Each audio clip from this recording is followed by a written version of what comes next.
Отец Херувим, в Европе уже появилось несколько храмов и часовен, где люди, приходя вместо священника, беседуют и даже исповедуются искусственному интеллекту.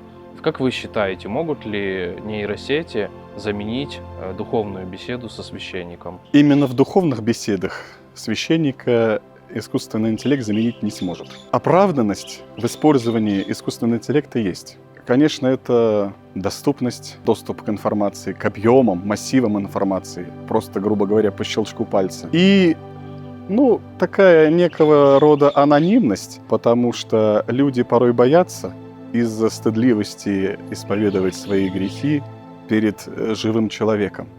О чем это говорит? О том, что человек, в принципе, не готов расстаться со своими страстями на данный момент времени.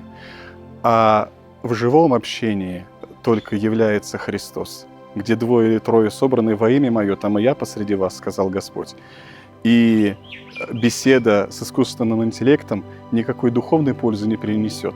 Потому что священник в любом случае действует от лица Христа. И только в этом случае дается благодать, только в этом случае дается облегчение. И тогда человек немножко трезвится. И в беседе в духовной священнику легче, потому что какие-то проблемы, которые задает человек искусственному интеллекту, он не может распознать те проблемы человека. В связи с чем человек задает этот вопрос? Что делает священник в духовной беседе? Мы, так сказать, устанавливаем контакт, так сказать, чисто, если психологически.